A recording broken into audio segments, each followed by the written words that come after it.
माता कुंती का त्याग। मामा शकुनी ने कई प्रपंच किए, किंतु लाक्षागृह में माता कुंती और उनके पुत्रों को जिंदा जलाया जाने का प्रपंच माता कुंती को अंदर से झकझोर कर रख देता है। तब माता कुंती और उनके पुत्र लाक्षागृह से बचकर निकलते हैं। उसके बाद माता कुंती हस्तिनापुर ना जाने का फैसला लेती है। पांडव अपनी माता कुंती के साथ इधर से उधर भ्रमण कर रहे थे। वे ब्राह्मणों का वेश धारण किए हुए थे, भिक्षा मांगकर खाते थे और रात में वृक्ष के नीचे सो जाया करते थे। भाग्य और समय की यह कैसी अद्भुत लीला है, जो पांडव हस्तिनापुर राज्य के भागीदार हैं और जो सारे जगत को अपनी मुट्ठी में करने में समर्थ हैं। उन्हीं को आज भिक्षा पर जीवन यापन करना पड़ रहा है। दोपहर के बाद का समय था। पांडव अपनी माता कुंती के साथ वन के मार्ग से आगे बढ़ते जा रहे थे। सहसा उन्हें वेदव्यास जी दिखाई पड़े। माता कुंती दौड़कर भगवान वेदव्यास जी के चरणों में गिर पड़ी। उनके चरणों को पकड़कर बिलख बिलख कर रोने लगी। उसने अपने आंसुओं से उनके चरणों को धोते हुए उन्हें अपनी पूरी कहानी सुना दी। भगवान वेदव्यास जी ने माता कुंती को धैर्य बंधाते हुए कहा, आंसू बहाने से कुछ नहीं होगा। जो ऊपर पड़ा है उसे धैर्य से सहन करो। जब अच्छे दिन आएंगे फिर सब कुछ ठीक हो जाएगा। चलो मेरे साथ चलो, मैं तुम्हें एक स्थान बताए दे रहा हूँ। कुछ दिनों तक वहीं रहकर समय काटो। भगवान वेदव्यास जी पांडवों को एक नगर में ले गए। उस नगर का नाम एक चकरा था। आज के बिहार राज्य में शाहाबाद जिले में आरा नामक एक बड़ा नगर है। महाभारत काल में आरा को ही एक चकरा के नाम से पुकारा जाता था। उन दिनों एक चकरा में केवल ब्राह्मण ही निवास करते थे। भगवान वेदव्यास जी पांडवों को एक चकरा में पहुंचाकर चले गए। पांडव एक ब्राह्मण के घर में निवास करने लगे। पांचों भाई प्रतिदिन भिक्षा मांगने के लिए जाया करते थे। भिक्षा में जो अन्न मिलता था उसी से अपने जीवन का निर्वाह करते थे।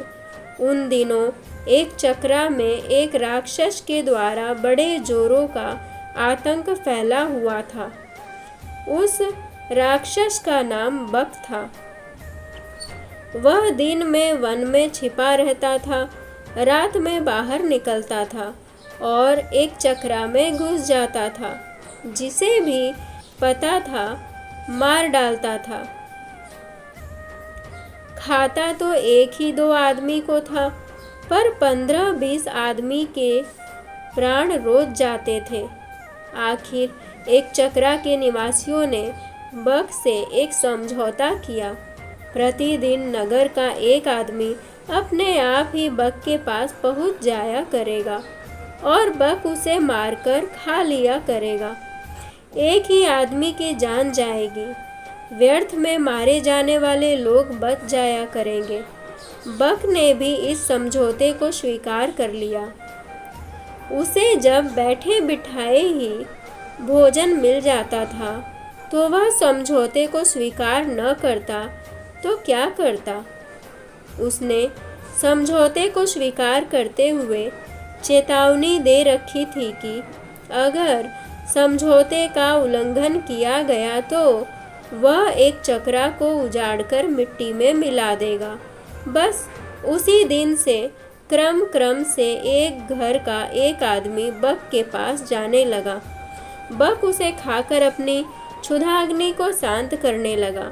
संयोग की बात, एक दिन उस ब्राह्मण के घर की बारी आ गई, जिसके घर में पांडव अपनी माँ के साथ निवास करते थे। दोपहर के पूर्व का समय था। माता कुंती अपने कमरे में बैठी हुई थी। उस दिन भीम किसी कारणवश भिक्षा मांगने नहीं गया था। वह भी कमरे के भीतर माता कुंती के पास ही मौजूद था। सहसा कुंती के कानों में किसी के रोने की आवाज़ आई। रोने और विलाप करने का वह स्वर उस ब्राह्मण के कमरे से आ रहा था जिसके घर में वह ठहरी हुई थी। जब माता कुंती से विलाप का यह सकरुण स्वर सुना नहीं गया तो वह ब्राह्मण के कमरे में जा पहुंची। उन्होंने वहां जो कुछ देखा उससे वह सन्नाटे में आ गई। ब्राह्मण के कुटुंब में कुल 3 ही प्राणी थे, ब्राह्मण, ब्राह्मणी और उनका एक युवा पुत्र। तीनों बिलख बिलख कर रो रहे थे। हाय हाय, अब क्या होगा? अब तो सब कुछ मिट्टी में मिलकर रहेगा। माता कुंती ने तीनों को रोता हुआ देखकर ब्राह्मण से पूछा, हे विप्रवर, आप तीनों इस प्रकार क्यों रो रहे हैं? क्या मैं जान सकती हूँ कि किस दारुण कष्ट ने आप तीनों को अत्यंत दुखी बना रखा है? ब्राह्मण ने आंखों से आंसुओं की बूंदें गिराते हुए उत्तर दिया, बहन, तुम सुनकर क्या करोगी? हमारा कष्ट एक ऐसा कष्ट है जिसे कोई दूर नहीं कर सकता। माता कुंती ने सहानुभूति भरे स्वर में कहा, हम तो गरीब ब्राह्मण हैं, सच है, हम आपके कष्ट को दूर नहीं कर सकते, किंतु फिर भी सुनने में हर्ज ही क्या है। हो सकता है हम आपके कुछ काम आ जाएं। जब माता कुंती ने बहुत आग्रह किया तो ब्राह्मण ने बक राक्षस की पूरी कहानी उसे सुना दी। कहानी सुनाकर उसने सिसकते हुए कहा, बहन, हम कुल 3 ही प्राणी हैं। यदि कोई एक राक्षस के पास जाता है तो वह उसे मारकर खा जाएगा, हमारा घर बर्बाद हो जाएगा। इसीलिए हम सोचते हैं कि हम तीनों ही राक्षस के पास चले जाएंगे। हम इसलिए रो रहे हैं। आज हम तीनों के जीवन का अंत हो जाएगा। ब्राह्मण की करुण कथा सुनकर माता कुंती बड़ी दुखी हुई। वह मन ही मन कुछ क्षणों तक सोचती रही, फिर बोली, हे विप्रवर, मैं एक बात कहती हूँ, उसे ध्यान से सुनिए। मेरे 5 पुत्र हैं। आज मैं अपने एक पुत्र को आपके कुटुंब की ओर से राक्षस के पास भेज दूंगी। यदि राक्षस मेरे पुत्र को खा जाएगा तो भी मेरे 4 पुत्र शेष रहेंगे। माता कुंती की बात सुनकर ब्राह्मण स्तब्ध रह गया। उसने परोपकार में धन देने वालों की कहानियां तो बहुत सुनी थी, पर पुत्र देने वाली बात आज उसने पहली बार सुनी। वह माता कुंती की ओर देखता हुआ बोला, बहन, तुम तो कोई स्वर्ग की देवी ज्ञात हो रही हो। मुझे इस बात पर गर्व है कि तुम्हारी जैसी देवी मेरे घर में अतिथि के रूप में है। तुम मेरे लिए पूजनीय हो। मैं अपने अतिथि से प्रतिदान लूं, यह अधर्म मुझसे नहीं हो सकेगा। मैं मिट जाऊंगा, पर मैं अतिथि को कष्ट में नहीं पड़ने दूंगा। ब्राह्मण की बात सुनकर माता कुंती बोली, आपने हमें आश्रय देकर हम पर बड़ा उपकार किया है। आप हमारे उपकारी हैं। हमारा धर्म है कि आपको कष्ट में न पड़ने दें। आप अपने धर्म का पालन तो करना चाहते हैं, पर हमें अपने धर्म पालन से क्यों रोक रहे हैं? माता कुंती ने जब बहुत आग्रह किया तो ब्राह्मण ने उनकी बात मान ली। उसने दबे स्वर में कहा, अच्छी बात है बहन, ईश्वर तुम्हारा भला करे। माता कुंती ब्राह्मण के पास से उठकर भीम के पास गई। उन्होंने पूरी कहानी भीम को सुनाकर उनसे कहा, बेटा, परोपकार से बढ़कर दूसरा कोई धर्म नहीं होता। तुम ब्राह्मण कुटुंब की ओर से बक के पास जाओ। यदि बक तुम्हें मारकर खा जाएगा तो मुझे प्रसन्नता होगी कि मेरा बेटा परोपकार की वेदी पर बलिदान हो गया। भीम ने बड़े हर्ष के साथ अपनी माँ की आज्ञा को स्वीकार कर लिया। उन्होंने कहा, माता, तुम्हारी आज्ञा शिरोधार्य है। बक मुझे क्या मारकर खाएगा? तुम्हारे आशीर्वाद से मैं उसे मिट्टी में मिला दूंगा। संध्या का समय था। भीम एक गाड़ी के ऊपर खाने पीने का सामान लादकर उसे खींचता हुआ बक के निवास स्थान की ओर चल पड़ा। वह बक के निवास पर पहुंचकर गाड़ी पर लदे हुए खाने के सामान को स्वयं खाने लगा। बक कुपित हो उठा। वह गरजता हुआ बोला, एक तो तुम देर से आए हो और ऊपर से मेरा भोजन खा रहे हो। इतना कहकर वह भीम पर टूट पड़ा। भीम तो पहले ही तैयार था। दोनों में मल्ल युद्ध होने लगा। दोनों की गर्जना और ताल ठोकने के शब्द से वायुमंडल गूंज उठा। बक ने बड़ा प्रयत्न किया कि वह भीम को मल्ल युद्ध में पछाड़ दे, पर वह सफल नहीं हुआ।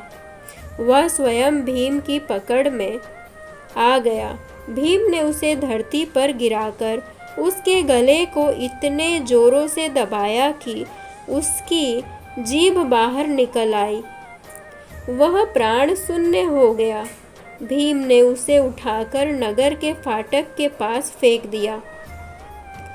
उधर संध्या समय चारों भाई भिक्षाटन से लौटे तो माता कुंती से सब कुछ सुनकर वे बड़े दुखी हुए।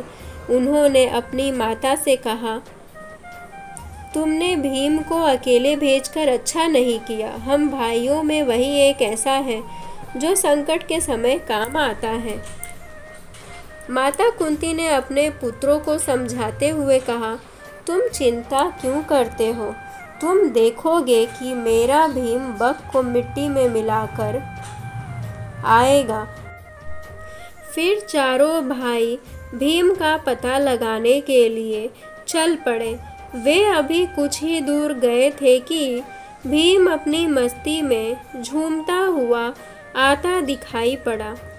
चारों भाई दौड़कर भीम से लिपट गए। भीम ने उन्हें बताया कि उसने किस तरह अत्याचारी बक को नरक में पहुंचा दिया है। भीम ने घर पहुंचकर अपनी माता के चरण स्पर्श किए। उसने कहा, माता, तुम्हारे आशीर्वाद से मैंने बक का संहार कर दिया। अब एक चक्रा के निवासी सदा सदा के लिए भय मुक्त हो गए। माता कुंती ने भीम का मुख चूमते हुए कहा, बेटा भीम, मुझे तुमसे यही आशा थी। मैंने इसीलिए तुम्हें बक के पास भेजा था। प्रभात होने पर एक चक्रा निवासियों ने नगर के फाटक पर बक को मृत अवस्था में पड़ा हुआ देखा। उन्हें जहाँ प्रसन्नता हुई वहाँ आश्चर्य भी हुआ। बक का वध किसने किया? क्या ब्राह्मण ने? एक चक्रा के निवासी दौड़े दौड़े ब्राह्मण के घर पहुँचने लगे। थोड़ी ही देर में ब्राह्मण के द्वार पर बहुत बड़ी भीड़ एकत्रित हो गई। ब्राह्मण के जयनाद से धरती और आकाश गूंजने लगा। ब्राह्मण ने भीड़ को शांत करते हुए कहा, भाइयों, बक का वध मैंने नहीं किया है। उसका वध तो मेरे घर में ठहरी हुई ब्राह्मणी के बेटे ने किया है। एक चक्रा के निवासी इस बात को तो जान गए कि बक का वध ब्राह्मण के घर में टिकी हुई ब्राह्मणी के एक बेटे ने किया है, किंतु अधिक प्रयत्न करने पर भी वे यह नहीं जान सके कि ब्राह्मणी कौन है और उनके पांचों बेटे कौन हैं। किंतु जानने पर भी यह तो हुआ ही कि एक चक्रा निवासी ब्राह्मणी और उनके पुत्रों का बड़ा आदर करने लगे। स्वयं ब्राह्मण भी गर्व का अनुभव करने लगा कि जिस ब्राह्मणी के पुत्र ने एक चक्रा के निवासियों को सदा सदा के लिए संकट मुक्त करा दिया है, वह उसके घर में अतिथि के रूप में टिकी हुई है।